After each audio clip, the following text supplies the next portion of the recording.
We'll begin. Where else? Maroon and white notebook. Congratulations, Aggie softball. D1 softball has nominated.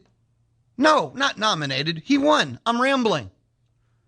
Jeff Harger, A&M softball. It is finalist. I'll be okay. D1 softball has named Jeff Harger, A&M's hitting coach, as a National Assistant Coach of the Year finalist. Jeff Harger, A&M softball, D1, National Assistant Coach of the Year finalist. He is one of the greatest hitting coaches I have ever seen. It's absolutely incredible what I've seen him do. And it was year one with the returning Aggie softball players. And then the transfers that come in here, and you take a look at their career stats prior and what he gets them to do. It's absolutely amazing. In the history of softball, by the way, college, when they didn't let you have a full paid coaching staff, and you had to make decisions. Were you going to have a pitching coach? Were you going to have a hitting coach? Which one had to be the volunteer position? It was always really tricky, sticky. Now, modern college softball and the way you can reshuffle funds and stuff, you can have a full staff. Hitting coaches were kind of rarish. Now, you can have a full staff for softball. And you've seen the game of softball evolve and change in many, many ways. Hitting coaches, pitching coaches, specialty coaches, you name it. And hitting is the number one thing that's changed about softball. And I don't know if you want to say 5 years, 10 years. I forgot to track it and write it down exactly. Hitting has went modern, like pros, with the tape and using the technology. Jeff Harger, A&M softball, D1 softball National Assistant Coach of the Year finalist. And again, he is one of the best I've ever seen. The results, the progression, he can take your swing, and if it's already great, he'll figure out the kinks, make it better, and he can just take an average player, make them above average, and can take great and get every single ounce out of them. Big fan. So congratulations. Maroon and white notebook. You want the good news or the bad news, Bucky Ball? I'll let you pick which one you want first. I'll give you the good news. Jordan Pope was granted a temporary restraining order Tuesday. That's the kid, the TU transfer. And he's been allowed his 5th year of eligibility, the 5 for 5. So Jordan Pope was granted a temporary restraining order. He was one of 45 athletes listed as a plaintiff in a lawsuit filed against the NCAA in Cali. They were hoping to get a restraining order against the NCAA's new age-based eligibility model. So Jordan Pope is eligible to play. That's the good news. Now the bad news. Bryson Warren's eligibility waiver request to the NCAA has been denied. He will appeal. He can fight for eligibility through a lawsuit. That's the G League player. Spent the last 3 years with the Sioux Falls Skyforce and the Westchester Knicks. I personally thought he could end up being the best player on the team this year. It's one of those things. Would it be M'Baku? Everyone, I think the safe money was on PJ Haggerty. Bryce Warren was already a pro player, and he was part of that model. If you have 3 NBA caliber players, you have an NCAA tournament make a run team. Bryce Warren was a part of that trio. Well, the NCAA denied his eligibility waiver. Is the fight over? Well, the story says he will appeal. So the good news, Jordan Pope granted his temporary restraining order. Bad news, Bryson Warren's waiver was denied. Call me crazy on this one. I have a feeling Bucky and his staff kind of knew the status of Bryson Warren's waiver, which is why you got Jordan Pope. I don't think these two things are not connected. They had that 15th scholarship. Now, if Bryson Warren ends up not getting the waiver, does that mean they still have a 15th scholarship? But at this point, semester starting and all, how do you even bring in a player? Good news, Jordan Pope, temporary restraining order. He's eligible. Bad news, Bryson Warren, waiver denied. So the court giveth, and the court, well, it took it the hell away. Something I missed yesterday. Joe Lunardi updated his bracketology. And yes, bracketology in August. It's for entertainment purposes only. So is the AP poll. So is the coaches poll. And truthfully, that's what I kind of feel like bracketology is. I know we still have an AP and coaches for hoops. I feel like Lunardi is the only poll that matters. A&M dropped 2 spots on the last 4 buys from the last bracketology. A&M in, I'd say that's comfortable with 6 slots to spare. It is the bubble. It is the definition of the bubble. What is the bubble in bracketology, if you're wondering? Last 4 buys, last 4 in, first 4 out, next 4 out. Those 16 teams, 4, 4, 4, 4, last 4 buys, last 4 in, first 4 out, next 4 out. 4, 4, 4, 4. Those 16 teams are your bubble. So A&M is still bubble, but the top of the bubble. Third on the last 4 buys. Other teams that caught my attention, Oklahoma State, Aggies play them. Last 4 in, next to last team on the last 4 in. SMU, first 4 out, deep on that line, the last team on that line, first 4 out. Next 4 out, that's deep bubble. That's needing help. Mississippi State, next 4 out, and the Aggies play Florida State, dead last team on the next 4 out. Taking a look, just one more step into bracketology. A&M, last 4 buys, 3rd team. That's a 10 seed. Allegedly, in bracketology, I like the bubble stuff. I like looking at like 10 seed.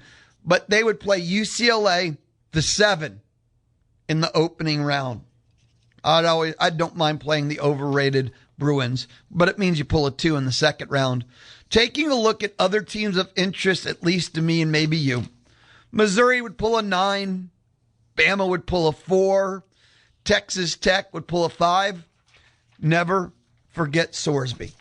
Kentucky would pull a 5. That's unless they implode and it all falls apart for the second straight year. Arkansas would pull a 4. OU would pull a 10. Georgia's an 8. Vandy's a 5. Texas is a 2. They pushed all their chips. There's no chips. They put their bank accounts in the mid. Florida's a 1. Baylor's an 11 and Houston's a 3.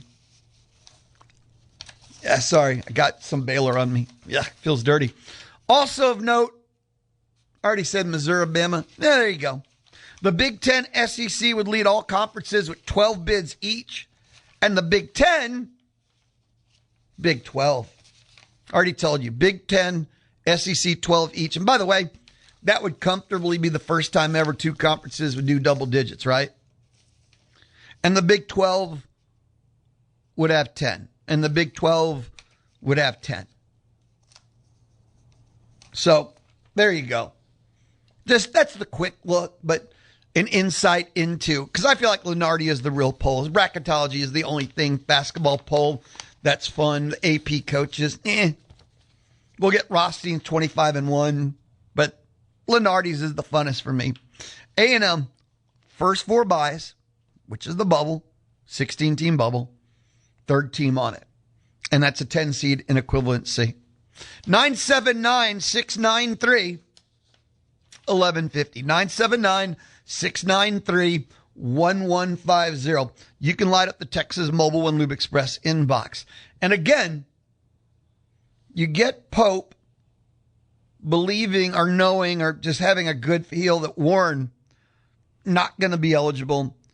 And if Warren isn't, you have a scholarship back, so you still have a 15th. But school starting across the world, and once school starts, how late is too late to get someone in? Then are you looking for someone that can transfer, be eligible in the mid, i.e. for NCAA play? But then he has to learn Bucky Ball, so how much of an impact would he have anyway? Kind of like it gets complicated from here. And to me, Bryce Warren's a big deal. He was part of that. If you got 3 NBA guys that I believe in, he's part of that 3. You got 3. You got an NCAA tournament, make a run guy. And I thought Bryce Warren had the potential to be the best player on this team. Now, something I love, you could have 3 players that could be the best player on this team next year. And that's not, sometimes by default, somebody has to be the best player, not because you have a best player. But Aggie basketball, Bucky Ball, has top-end most talented players. Right? Right. So what that means is, okay, maybe you're down 1 NBA talent player. Therefore, you have 2 and potential others. You have players that broke out at the end of last year who you don't know what their top end is yet. So there's still tons of options. But we'll see if he can end up and finding a friendly judge. And I hate even saying that, but that's the modern state of NCAA college athletics. Can you find a friendly judge? And you know why? Because a lot of these situations are created by judges. Like, remember when the original 5 for 5 came out, and then was it 2 days later or 3 days later, that judge actually had to come out and say, oh, but not for now. How can he create 5 for 5, which that ruling is fine and good and all, but then say, but not for you? Like, if he was going to say 5 for 5, he was going to have to allow it for athletes currently in and not try and add, 5 amendments to it, addendums to it? He didn't think it through, in other words. That's part of the problem, too, is anytime you get politicians / the courts involved in non-court and legal things, i.e. sports, it always gets messy. I'm going to grab a quick timeout. We'll come back. Chip Howard Sports Talk. Each Wednesday joins me inside the Charles Schwab studio. We hang out. We catch up. It's the Louie Bellina Show, Tuesday on the Zone 1150 AM and 93.7 FM. The Louie Bellina Show. Dial 979-693-1150. Hello. To visit with him. Hello. Or to win. Hello. On the D4 Land Services Hotline. Dial 979-693-1150. Welcome back. Welcome back. It is the Louie Bellina Show, presented by CC Electric. It is the Louie Bellina Show. Tuesday edition, presented by CC Electric. Joining me now, inside the Charles Schwab studio, Chip Howard Sports Talk. That's afternoons 4 to 6 here on the Zone, 1150 AM and 93.7 FM. I was telling Chip he had the Sportico guy on, and I come across a lot of the Sportico stuff. They're in the business of sports, money and more, and I think the work they do is amazing. What did you talk to him about again? Well, what triggered it was the $12.5 billion that the Lakers got for their franchise. But that same week, and he called it one of the Lakers story, one of the top 5 stories since he's been in the business. But that same week, they had put out their valuation of the NFL football teams. And the Cowboys are $15.5 billion. They're the most valuable franchise, like the 20th straight year. And the Cincinnati Bengals are the lowest for like the 10th year in a row or something. But they're at like $6 or $7 billion, right? And it's just outrageous.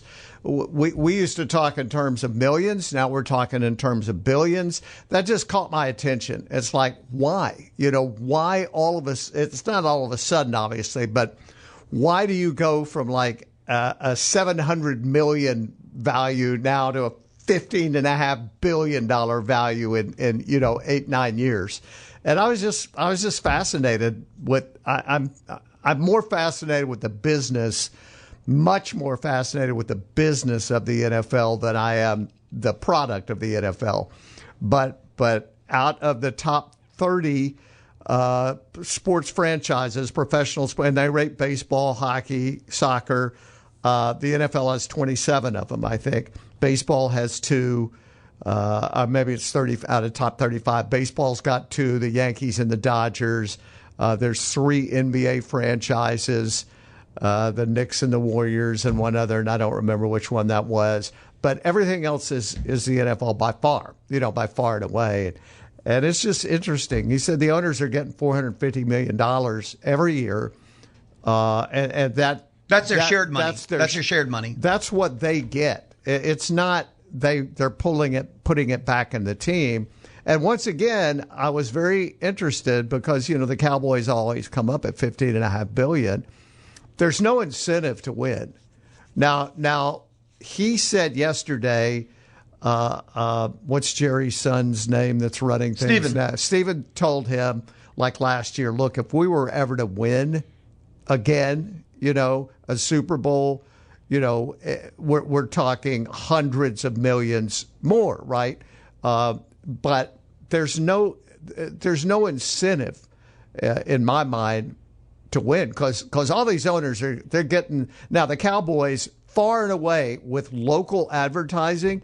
I mean, they just blow everybody out of the water. I mean, hundreds of millions more, right? Oh yeah. So they're making a lot of money. So much money they're worth $15.5 billion. But there's really no incentive. There's no incentive to spend that money. There's no incentive to win. And obviously he hasn't won in 30 years. And I don't know why insanity is doing the same things over and over and expecting different results. Yep. Cowboy fans are insane, right? Because they've seen this 30 years and they expect different results every year. Not unlike Aggie fans, I might say. But why do they think it's going to be different this year? Why do they think there's going to be change? And there's no need. They have a new defensive coordinator. There's no need for them, They got Von Miller. Spending at, what is he, 45? No, I think 9.5 sacks last year. I think he'll be fine. He'll be fine. But anyway, I just find the business fascinating, so that's why I have him on about once every year or 2 years. And this Lakers deal I just went, that's a lot of money. 12.5. And it's why the Buss family voted. Money. It's why the Buss family voted to sell the shares, which means they totally give up the power they have of running the Lakers. 18% left. Well, Jeannie ain't going to give that up without a fight. She got no choice. No, I mean, she's going to be beaten, but she's going to spend a lot of that money trying to stay. That's the thing. Why are you wasting your money at this point? Power. Look, there's different power. Money. It's done. It's done. You know this, but people with just infinite amount of money, that's not why they're still doing it, because they have enough money. They have plenty of money, but they don't want to let go of the power. That's why Jerry's still around at 84 or 85 or how old he is. I thought it was because he didn't know that, he doesn't know he's running. He just kind of walks around and points you and you and you and you. I think he's still fairly sharp. That's what I always finished it with. You and you. He just kind of... He signs things. He doesn't even know what it is. It's like radar on MASH. Sign here, Jerry. He just, you and you. And just kind of wakes up one day. And I figure that's Jerry's world. Some days he knows where he is. Some days he doesn't. By the way, my friend Kevin Sherrington has a terrific column today in the Dallas Morning News on John Nyland, the all-pro guard who died over the weekend. Just a really good... It's a great piece of writing because Kevin's great. It took me back to my old days because that's who was playing when I really liked the Cowboys. I knew him a little bit. I knew his reputation, which preceded him. And Kevin wrote really well about that today. Chip, you do your SEC preview. Yeah. Today's a big day. Today's LSU. I thought today was A&M. No, I did A&M yesterday. No. Yeah, I did. Are you sure? Yeah, I'm positive. I did A&M yesterday. LSU's today. Arkansas is tomorrow. Mississippi State is Friday. Texas is Monday. And then the great prediction show is next Tuesday. No, that can't be right. Yeah, that is right. That cannot be right. It's right. I'm looking this up. I looked at your website. Yeah. Oh, my computer won't let me go to your website because it says not secure. Okay, there you go. This is awesome. Yeah. I can't go to chiphoward.com even right now. That's brilliant. So you have A&M today for your SEC preview. I have LSU today. I don't think so. We're going to have to agree to disagree on this one. The Fighting Lane Kiffins. What did you have on your A&M preview? Did you pick A&M to go 12-0? No, I don't pick until next Tuesday. Oh, come wait till Tuesday. No. Sorry. Can you just give us one? No. Give us A&M. No. Chip, give us A&M. No. Why not? I don't know yet. Do you know it's August 19th? Yeah. And you don't know yet? Now I'm waiting. You know you want to do it. I do, but I'm waiting. I can't go to your website. You put A&M on the wrong day because it's supposed to be today. That's what Clendenin told me. What? I've never done A&M on the day he's here. That's intentional. And I'm going, it just doesn't work that way. It's just intentional. It almost worked this year. I mean, it was the day before, so it came It close. was supposed to be today. I'm just trying to help you out with this one. Do you find it's impossible to sit through 9 innings of a Texas Rangers game? Yeah, I've quit. I've given up, and I know Rusty's not happy with me. He thinks I'm a fair weather friend, but anybody who's been with the Rangers for 54 years cannot be accused of that. Okay, that's a lot of pain. So don't. Yes, that is a lot of pain. So don't accuse me of being a quitter. I just can't watch this team anymore. I'm accusing you of mixing up your days for the A&M preview, but nothing else, though. That's fine. But nothing else. Don't accuse me of being a quitter. I've quit. Really? Yeah, and I feel so much better at the end of the evening. There's no angst anymore. I've figured out the way to watch the Astros that don't watch the first three or last 3 innings. I just, all you have to do with the Rangers is if they score in the first inning, they're 46 and 16 or 46 and 15. So they don't score in the first inning a lot. No, about 46 times this year. So if they can do it like 30 more times, they'll win the West. So I have a text message that I think is fair. Okay. You can weigh in on this because it's for you. Okay. Jared asked, since you won't give us your A&M Right. record prediction, which you should. I will next week. And do it on the right day. Says, will Chip at least give us his recruiting rankings? Come on, fair is fair. Well, if you follow me on the social media, A&M got... You have social media? A&M got a quarterback last week, a commitment from a kid who I think's 14, I believe. And I had him 4th overall nationally. So I think A&M's doing really well for the class of 28 right now. That's not a ranking. I mean, that's a great update. Yeah, that is just an update. Matter of fact, I'm going to go to my socials so we can jump on that breaking story you have. Well, it wasn't breaking, but when it was announced that this kid... You couldn't sleep for days. Yeah, I don't know what his name is, but when it was announced this kid was coming to A&M, when he finishes high school 3 or 4 years from now, I'm going, man, Elko is all over it. So, not quite Chip's recruiting rankings, but that's Chip's recruiting update. That's the update. That's the update. I wasn't prepared for the rankings today. I haven't redone them. I'll redo them and get them up on my social media. I need your 28 and 29. I'm working on it. Okay. I'm working on it. It never stops, man. It never stops. Man, I remember when we used to have the early signing. Not early. There was only one signing day. And your yearly recruiting show. Yeah. Extravaganza. Huge. Extravaganza. It was huge. Oh, people used to gather the family around the fireplace. No doubt. And you were 5 to 7 back then, not 4 to 6. Those were great days. Oh, people would take off work early. Yeah. They'd be grilling. Yeah. Exactly. I'll never forget that. Exactly. I actually know people who took off work on signing day to grill and to just wait for all of the names to come in. And it was Chip would do his show. It was 5 to 7. He would go 5 to midnight on signing day. Yeah, I would extend. Certainly. Great times. Too old for that anymore. Great times. Now Chip does 5 to 5:15 That's on correct. signing day. That's right. I'll never forget the good old days. Thanks, Lou. Who will ever forget? Not me. Ever. Are you bit by the college football bug yet? No. Fever? Come on, Chip. No, it's 108 degrees. I just can't do it. I'm seriously. You're saying it's too hot? Yes. It's too damn hot. I can't do it. I need a cool front to come in. That's not college football. And I'm You're sorry, not Big Ten country. I'm sorry, Missouri State doesn't have me wound up yet. I may be by kickoff. Texas, Ohio State. But not yet. That's months from now. And it'll be 107. It's just... You going to the game? No. Why would I do that? Because it's a great game? Nah. Like I said, it's 107. I don't even notice because I don't go outside. Yeah. I run to my car.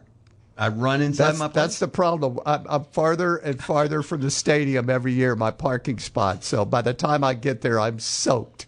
It's like, I'm going to wait till it cools off. So the walk from your parking to the press box, to the stadium, right? Yes. Uh-huh. You could need a change of clothes. That's what I to just make said. that walk. Yeah. You mentioned nothing about clothes. I need to get a pedal dude to meet me there. Those little... Yeah. I need to get me a pedal dude. Do they have fans in those? No. No? No, but if they move fast enough, you get a little air moving. I don't think they move fast enough for the air moving part. I don't either.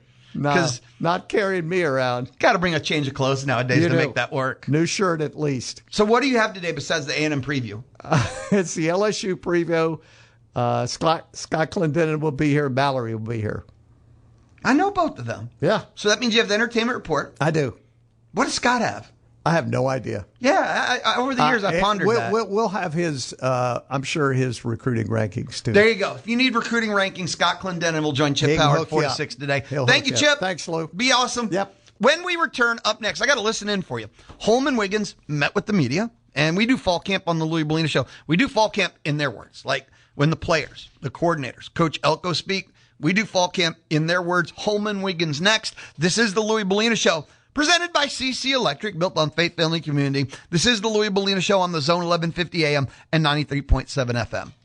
Listen to The Zone on the Zone app. Download the app. Yeah. Thanks to Loyalty Plumbing. The pros at Loyalty Plumbing are ready to serve you, Aggieland. Oh, that's good stuff. Visit them. LoyaltyPlumbingLLC.net. It is the Louie Bellina Show from inside the Charles Schwab studio. Low cost, full service, best of all local. How is Charles Schwab best of all local? Mark Sim, right here in College Station. That is best of all local. Go find them online, schwab.com/College Station. Time now. Listen in Aggie football, fall camp in their words. A&M offensive coordinator, Holmon Wiggins. Your home for Aggie football. Whoa, I said that. Coach Wiggins, can you talk about what the transition was like for you to go from wide receiver coach to offensive coordinator? Something in your mind, I assume, throughout the years you probably were mentally preparing for, but that actual step and thinking from one position group to the entire offense? Yeah, I think in any facet of any organization or program, like when you're sitting there starting from the bottom, you think about ways to kind of, start at the entry level, working your way up and how that looks,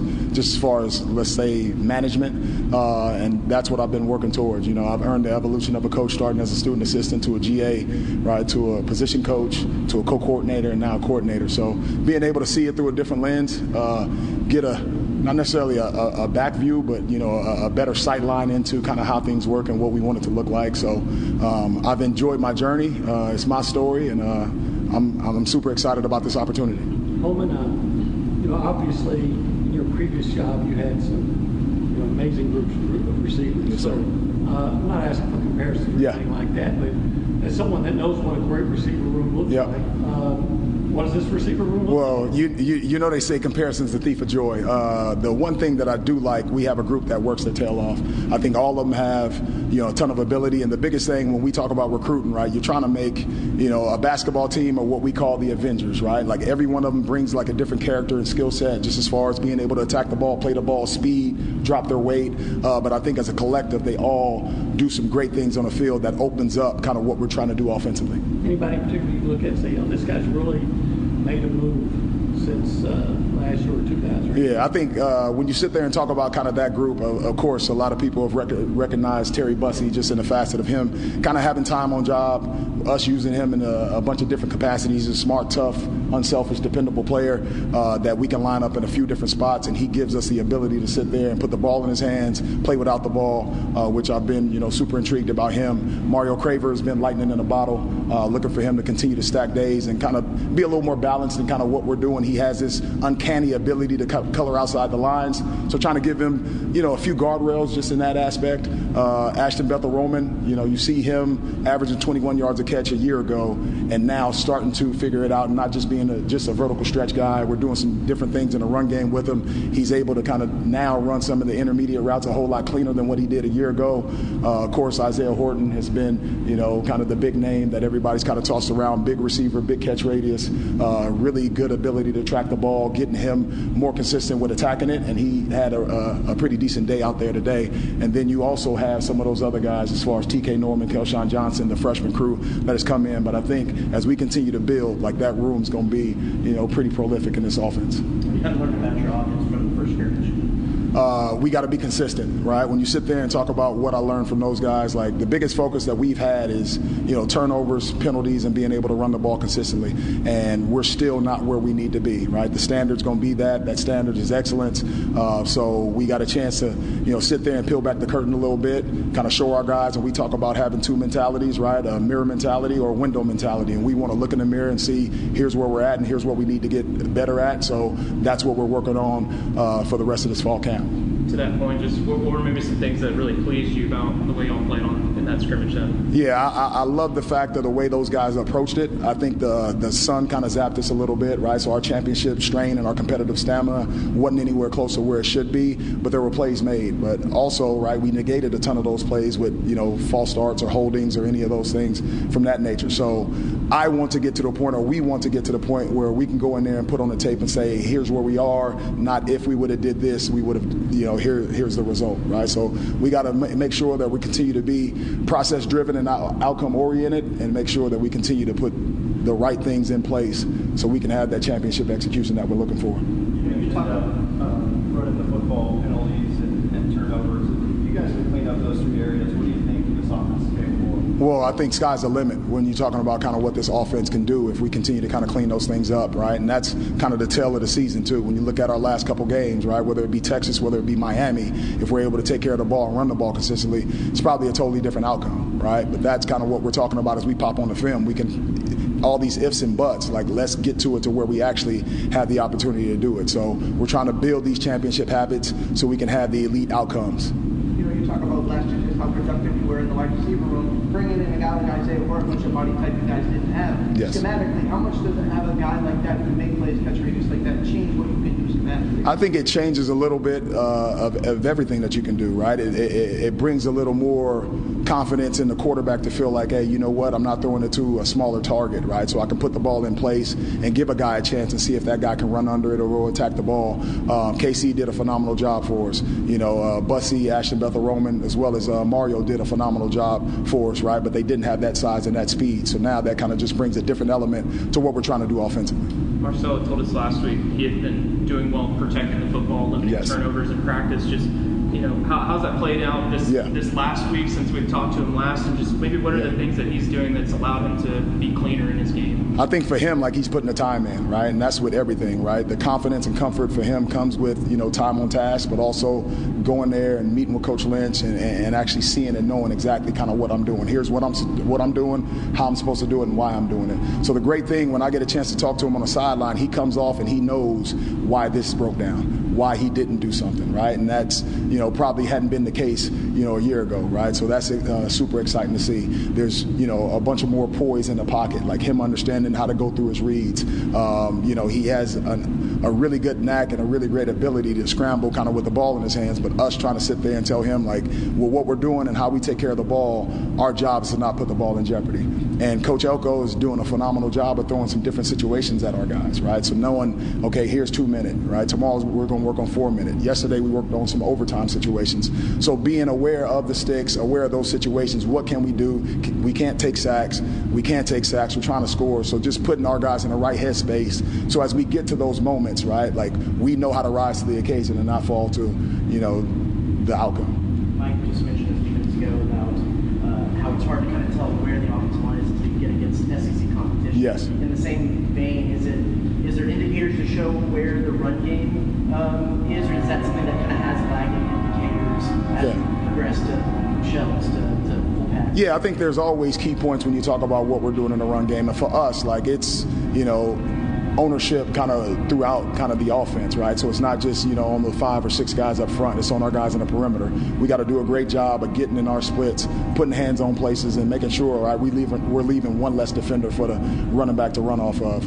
And also we're doing some stuff where we're actually handing the ball off to the receivers. But, we want to be able to see the line of scrimmage move, right? So with that comes, focus, guys taking the right steps, right, coming out of the hips, unlocking those, moving, in space at the second level. And I think our guys are really trying to take onus in that, right? So you get a chance to see day by day those guys kind of taking some things kind of to the defensive side, but also trying to apply what we're trying to ask those guys to do. Does it feel like it's on schedule? Yes, sir.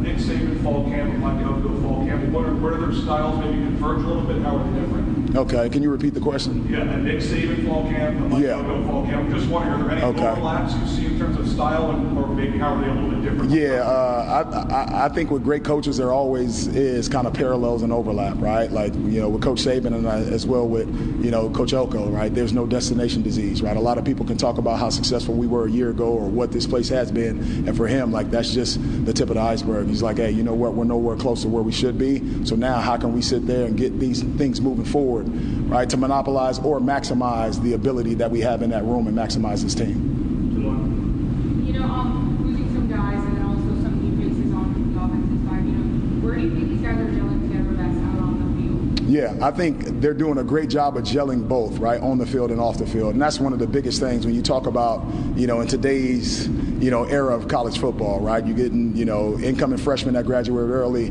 You're getting transfer portal guys. And also you got your, current team that you're just trying to merge and mash these, different personalities together for one common goal. So we're doing a ton of things outside of it. Of course, we're in fall camp, but we've done some paintballing. We've done some dinner pods. Like, you're just trying to build those relationships with our guys, because I feel like, it's hard to tell somebody what to do if they don't trust the fact that you actually care for them. And now with those guys being in the foxhole, we get a chance to be out there on the football field. Now you see a lot of those personalities and chemistry, and those chemistry things kind of take place, right? A year ago, I don't think anybody would see Mario Craver kind of encouraging the rest of his teammates to come out here and attack the heat and kind of do some of these things, right? A year ago, you probably wouldn't see, Marcel Reed trying to hold the offense accountable, right? And I think now, like, our guys are open and vulnerable to listening because they feel like, hey, you know what? Like, we're a team and we're trying to come together and we're doing this all for the right reasons. Looking at the tight end room, just how have they been developing through the camp, and just how important are they going to be to the passing attack? Yeah, I think, they're going to be important in the whole offense, right, whether run or pass.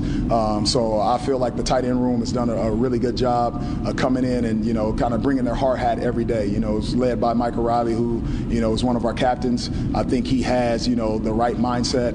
He has, the right championship kind of, intangibles that we talk about just as far as this program. And I think a lot of those other guys have kind of followed suit. Richie Anderson, is a little bit of, an old school kind of football guy, will get his nose dirty, can, mix it up in a run game, but also shown us some different things in the pass game. We brought in, Houston Thomas, from UTSA, and he's more of the pass catcher, but he's put on some weight to kind of help him, sit there and sustain some of these, matchups kind of in the SEC.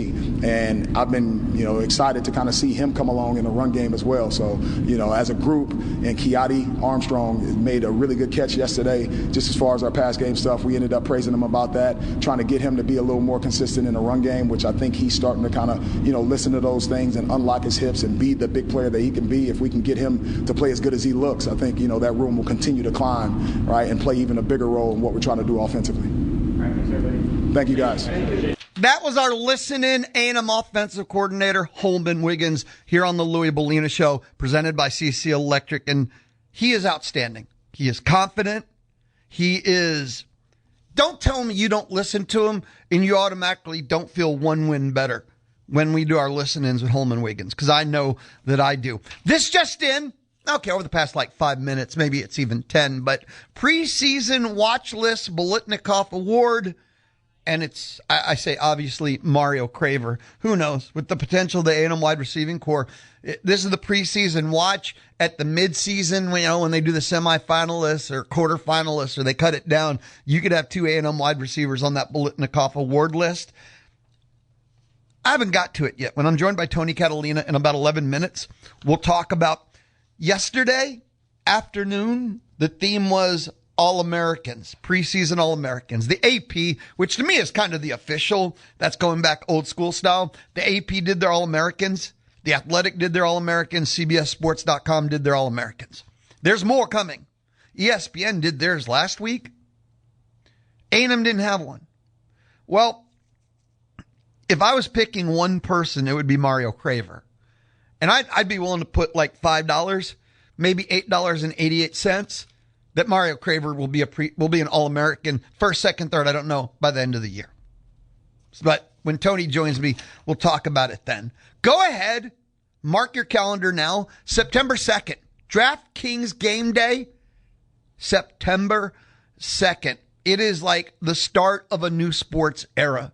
It's the kickoff of a new season, a new era. It's the biggest day in sports. That draft day, the DraftKings Sports app, it's now live in all 50 states. Texas, California, Florida. Every fan is in on the excitement. September 2nd. If you are new to DraftKings, sign up with the code KZNEAM and you spend $5 and you get 150 in rewards within 14 days. The code is KZNEAM. Event trading offered by DraftKings Predictions, a CFTC registered introducing broker. Trading involves risk of loss.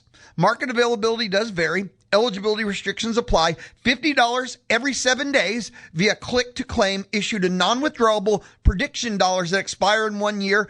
Ends August 23rd. Terms, check them out. dking.co/predictions promo. Nationwide based on sportsbook predictions and free-to-play sports contest availability and varies by state. The Houston Astros play on the zone. Thanks to Kelly Bird Dozer.